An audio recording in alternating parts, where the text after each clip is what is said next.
Maintenant, je vous présente. J'ai été obligé de l'acheter à Londres parce que en France, il n'y en avait pas. Il n'y a pas. Et donc, cet appareil, eh bien, va mesurer également l'électricité sale. Hein, et donc, les Anglais connaissent très bien ça, les Hollandais également. Ils ont des normes, c'est-à-dire qu'il ne faut pas dépasser 100 millivolts de pollution électromagnétique en termes de santé. Les gens électrosensibles, il faut être en dessous de 50 millivolts. Donc ça va, on mesure l'électricité sale dans les câblages. Là, il y a juste les prises du bas qui sont actives. Tout est disjoncté. Voilà, et là aussi. Et là, les filtres sont débranchés. D'accord, donc ça c'est votre filtre. C'est la batterie de filtre. C'est caché derrière le... Ah, c'est là. Ils sont là. D'accord. Là, vous montrez, il est éteint.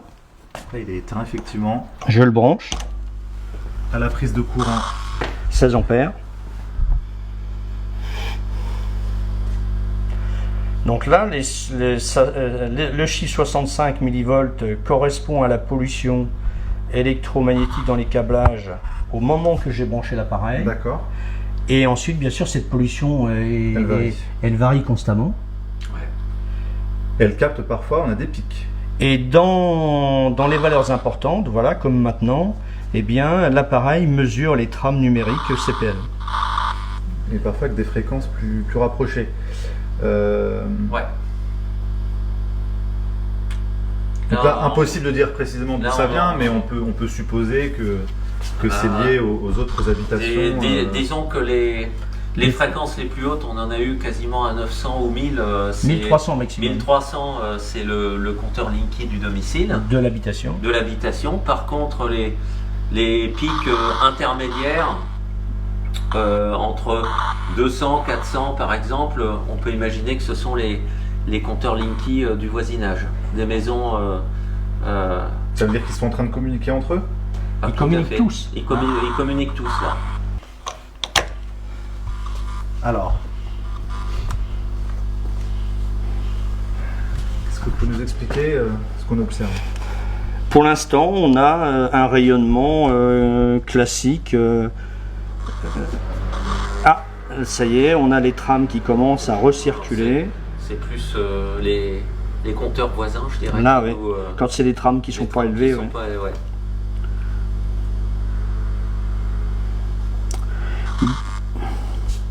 Voilà, dans le rapport CSTB, ils disent que quand c'est des trames moyennes des voisins, c'est facteur 2. D'accord. Et le rapport CSTB, c'est sur une échelle de 10. Hein. Et le rapport CSTB, il dit quand c'est les trames numériques du Linky de l'habitation, c'est facteur 8. Ça correspond à quoi les facteurs? Bah, ils ont fait une échelle. Hein. Ils ont fait une échelle de... Facteur 8 est nocif pour la santé, et facteur 2... Bah, plus on descend, moins c'est nocif, et moins on a des rayonnements. Quoi. Multiprise derrière la tête. Alors là, l'aspirateur, là, dans ce cas-là, mais là on est sur une constante de pollution, 1350 millivolts. D'accord. Et les trames Linky vont se rajouter à cette pollution de l'aspirateur. Mais on reste une pollution de 50 Hz. Puisque votre aspirateur, il fonctionne sous 220 volts, 50 Hz. D'accord. Alors que les trames que vous voyez, c'est des trames numériques avec une fréquence de 90 600 Hz. Alors du coup, je vais brancher les filtres. Alors on pourrait très bien en mettre dans l'expérience un en premier, un deuxième et un troisième, Ouais. parce que les trois vont avoir beaucoup plus d'efficacité C'est les mêmes qu'un seul. Ce sont les mêmes, ils sont montés Tu vas en mettre un. On peut en mettre un en Un série. Là, on Un est peu à l'entrée À l'entrée. du On est un câble peu comme électrique tout à l'heure. principal. Ça tourne autour des valeurs qu'on a depuis Oui, tout à l'heure. on est entre 50 et 60 Voilà. millivolts. Très bien. Par contre, faut qu'on attende les trames là. Ouais. Alors pourquoi Non. Pourquoi on doit attendre des trames là? Puisque le rapport CSTB indique bien que les trames Linky ça y des est. voisins rentrent dans votre habitation. Donc ça y est, on a des trames. Voilà, les trames, voilà. Alors, on va en met mettre un un- premier filtre. Un Donc, premier filtre. Un filtre. Hop. Alors au départ, regardez bien, vous aviez 55 Ah oui. millivolts de pollution, on descend à 25. On descend à 25. C'est descendu à 25. Là, pour l'instant, on n'a pas de tramline qui, pour l'instant. Ouais. En tout cas, c'est stable à 25, alors tout à l'heure, c'était autour de 60. C'est ça. Voilà. Donc ça veut dire que ce qui sort de cette multiprise a été filtré Voilà, Tout voilà. simplement. par cet ouais. appareil dès son branchement. Est-ce que tu peux brancher un deuxième filtre? Oui. Allez, c'est parti. Est-ce qu'on On va brancher un deuxième filtre. Et voilà, Hop. Donc le deuxième, regardez. Au départ, on avait 55 millivolts, maintenant on a On 19, descend à 19. 18. était, on était stable autour de 25-30, maintenant ça descend autour de 17-18 avec des petits pics. Et On là, remarque pour l'instant plus de trame et de Voilà. perception sonore. ouais. Voilà. Et mets le troisième. On va mettre le troisième. Ouais, c'est pour encore plus d'efficacité, c'est ça? Ah oui. Ah ben là, quand vous avez 15 millivolts, c'est royal. Ah, Ouais. Ah oui, oui, oui. Ah bah oui. Bah oui, ça veut dire C'est-à-dire que 15. ce qui rayonne Et ben ça veut est dire diminué d'autant. ça veut dire que là j'ai que 15 millivolts de pollution électromagnétique dans les câblages de la maison. Ça veut dire beaucoup moins de rayonnement autour des câblages. D'accord. Globalement, ouais. Ouais, ouais. Partout dans la maison. Partout dans Ah, la là, maison. partout, ouais, parce qu'on est en entrée. Si on n'y avait pas de filtre, on aurait 55 millivolts. Oui, c'est ce qu'on a Ah, filmé auparavant. Voilà, de pollution envoyée dans tous les câblages. Là, de ça fait l'habitation. quoi une minute qu'on filme, toujours pas de trame de Et on pic. a- Regardez, on est à 15. Donc en fait, ça ne change rien. En Alors, entrée, là, on n'a pas les 55 valeurs de départ, c'est Non. normal. c'est normal. Puisqu'on a débranché, rebranché. Mais on n'est plus en entrée là. Voilà, Non, on est sortie de dans compteur. le. Ah là, dans le- on est dans, on est dans le la salon, pièce là. principale, Sortie de dans le compteur. salon. Ouais. Pièce principale, on a bénéficie d'une électricité. Ah. On a eu un petit pic, mais 213 millivolts. Ouais, ça fait une différence par rapport à 1300 Ouais. qu'on avait tout à l'heure. donc.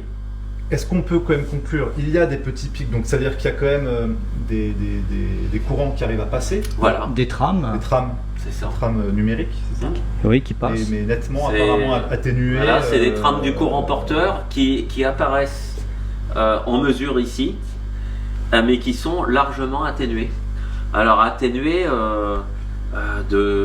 bon, faudrait faire. Après, il faudrait faire vraiment une expérience sur le long terme. Sur le long terme, avec des pour mesures voir. précises, Voilà. Avec un Mais- appareil de mémorisation. Mais, Voilà. mais là, a Sur, priori, c'est simplement le. Ah, ça y est, 339. Voilà, là, c'est le compteur Linky du domicile qui émet. Alors là, on est bien isolé de l'extérieur. Ouais. On est d'accord. On n'a plus de trame intermédiaire, hein. C'est-à-dire ce qui vient de l'extérieur, c'est complètement filtré. Mais par contre, le CPL du compteur Linky étant vraiment à proximité, en entrée, proche de l'entrée du domicile, bah, du coup on observe quand même des pics. C'est au lieu de 1300 millivolts, c'est Combien on a dans les 200-300. 200-300, Et ouais. puis, là, ce qu'il faut remarquer, c'est que quand bien même il y a un petit pic, il redescend tout de suite à 15 millivolts. C'est ça, Alors que tout à l'heure, on redescendait autour de 50. voilà. Une valeur 3 fois supérieure. Il vaut mieux avoir un filtre en entrée, Toujours. mais aussi des filtres sur les prises où on relie des appareils électroniques. Exactement, Ouais, c'est-à-dire dans exactement, votre ouais. habitation, On dans peut votre... nous-mêmes générer des pollutions, même s'il y a des filtres en entrée, bien sûr, on peut s'auto-polluer avec ce genre d'appareil. exactement. On s'autopollue par notre informatique, notre Wi-Fi également, puisqu'on a C'est vu électronique. tout ce qui est électronique produit l'électricité sale. Donc en réalité, on filtre en entrée, première chose, et deuxième chose, il faut filtrer également l'électricité sale produite par nos appareils informatiques électroniques. Donc là, on a un ordinateur relié à la multiprise. On a toujours le filtre À à l'entrée, l'entrée, les 3. voilà, Ouais, ouais. On avait 15, 15, et maintenant, on est remonté à 26. les trams, ils sont là, bien sûr, pour transporter des informations, et dans les deux sens, puisqu'on a vu que c'était un CPL bidirectionnel, donc les informations sont dans les deux sens. D'accord. La télérelève qui dure 1 minute, qui est envoyée entre minuit et 6 heures du matin, c'est autre chose Ça, que le c'est- CPL.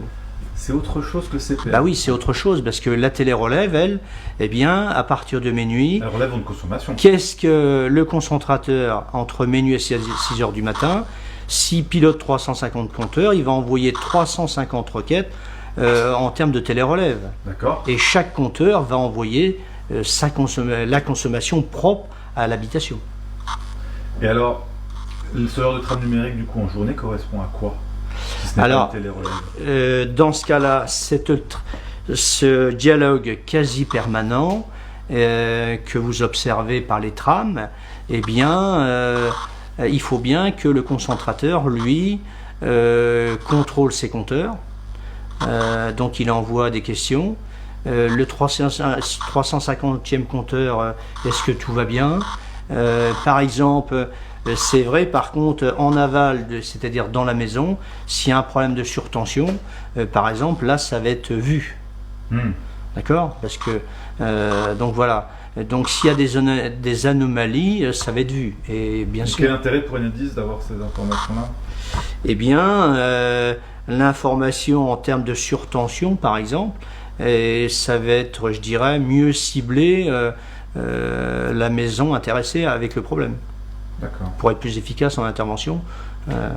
Ça permet aussi un monitoring, si je puis dire, à distance, Comme beaucoup plus efficace, beaucoup plus interactif entre le domicile et puis le centre, je veux dire, de contrôle de l'ensemble des grappes, quoi. Bah, comme à Lyon, par exemple, le centre de Lyon, d'ailleurs c'est passé à la télévision, hein. Ils ont montré un écran énorme, tu vois, ils peuvent cibler une ville, un quartier. C'est aussi précis que ça? Bien sûr. Ouais, Et en après, définitive, excuse-moi, le dialogue, il est destiné à informer le central. Ouais. Sur sur l'état de fonctionnement de l'ensemble des grappes, mais aussi des compteurs eux-mêmes. Et donc, c'est en fait un système qui permet de scanner l'ensemble du réseau à distance. Quel intérêt pour Enedis d'avoir ces informations toutes les 2 secondes? À la limite, on scanne une fois par jour pour être sûr que tout va bien. C'est une bonne question. On pourrait leur poser cette question. Je sais pas répondre à la question, moi. Alors, ça, je peux vous la montrer. Là, je vous montre le rappel sur le fonctionnement du schéma de principe. Hein, c'est-à-dire que ici, c'est le concentrateur. Normalement, ils sont montés dans les transformateurs. D'accord. Ici, c'est le compteur Linky, qu'il soit dans l'habitation ou à l'extérieur. C'est la même chose. C'est-à-dire qu'on voit ici, vous voyez bien que c'est un CPL bidirectionnel qui part du concentrateur au compteur Linky, du compteur Linky dans l'habitation. Donc le concentrateur, quand il pose une question, le compteur Linky, il répond. Ouais. C'est pour ça que ça s'appelle du CPL bidirectionnel. D'accord. Ensuite, le concentrateur, il a une antenne. Hein, c'est de la 2.5G. Hein. D'accord. En réalité, c'est 700 000 antennes en France, supplémentaires, qui vont se rajouter à ça. Aux antennes. Que pour ça. Ouais. Aujourd'hui, pour la téléphonie mobile, vous avez 118 000 antennes. Oui. On va rajouter 700 000 antennes C'est énorme. concentrateurs Linky. Et en 2020, on va vous rajouter 1 million de micro-antennes pour la 5G. D'accord ? Sur la 5G, je voudrais faire une petite parenthèse. Il y a déjà 170 chercheurs dans 37 pays différents qui demandent un moratoire sur la 5G. Ouais. Et si je parle de télérelève, je reviens sur la télérelève. Donc il y a 2 informations. La télérelève qui est envoyée entre minuit et 6 heures du matin, c'est le concentrateur qui envoie une requête à son compteur Linky pour lui demander la consommation. Qui va bien sûr envoyer. Ensuite, cette consommation, votre consommation de l'habitation, elle est envoyée comme de la téléphonie mobile, là, jusqu'au centre de Lyon pour la facturation. D'accord ? Ensuite, la question que vous m'avez posée tout à l'heure, par rapport à la courbe de charge, ça c'est donc la CNIL ne veut pas que ça soit plus 1 pas par heure normalement, hein, et donc il faut respecter les normes de la CNIL. Et donc en réalité, alors la courbe de charge, je vais vous la montrer. La courbe de charge, c'est ça.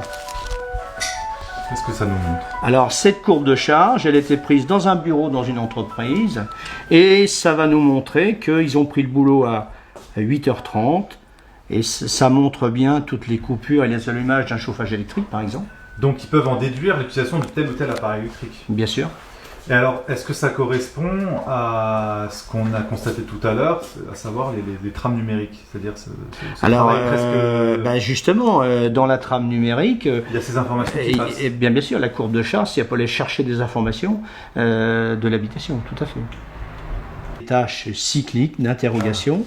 Alors, vous le voyez, ping d'environ 140... Ah bah donc c'était ce ping-là qu'on mesurait. oui, c'est les trames de 140 millisecondes Alors, qui sont marquées. Alors regardez bien, une communication courte, trame de 140 millisecondes, est établie périodiquement pour permettre un contrôle de l'état du réseau. La périodicité de cet échange avec le concentrateur dépend de la taille de la grappe, c'est bien ce que j'ai dit, du nombre de compteurs.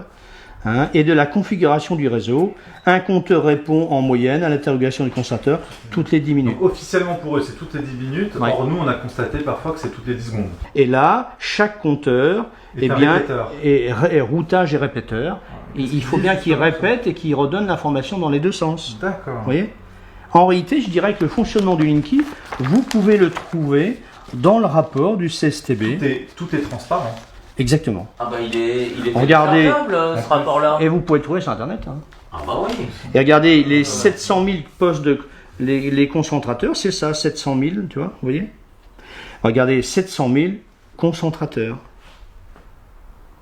Donc on a bien une pollution, je dirais électromagnétique dans l'habitation, puisqu'on ne doit pas injecter un CPL dans des câblages non blindés et non conformes en termes de fréquence. Et ensuite, la deuxième pollution, c'est bien semblable à la téléphonie mobile, du concentrateur vers le centre de Lyon. C'est un peu comme un réseau informatique, si je fais cette analogie, ce qu'on appelle le peer-to-peer, de point à point. Peer-to-peer. Bah oui, on peut considérer le Linky comme un mini-ordinateur avec sa carte embarquée et, qui va être relié de point à point à un autre Linky et ainsi de suite. Et ils communiquent entre eux jusqu'à ce que la grappe, l'ensemble de la grappe soit informé et informe le concentrateur. Et regardez, maintenant, votre compteur Linky, il devrait être posé sur ce support, puisque regardez ici, les normes CECELEC, eh bien, depuis le 01/04/2011, ERDF interdit la planche en bois. Donc, ERDF a interdit la planche en bois. Pourquoi? Pour des questions de sécurité et d'incendie. Et qu'est-ce que c'est que cette planche en bois? Bah, c'est ce que vous avez vu en filmant là où est installé mon compteur. Normalement, voilà. Théoriquement, on devrait poser depuis 2011, ERDF interdit la planche en bois. C'est eux, c'est une norme de chez eux. Qui ne respecte pas. Qui ne respecte pas. Regardez, la norme, elle est là. Aspect réglementaire.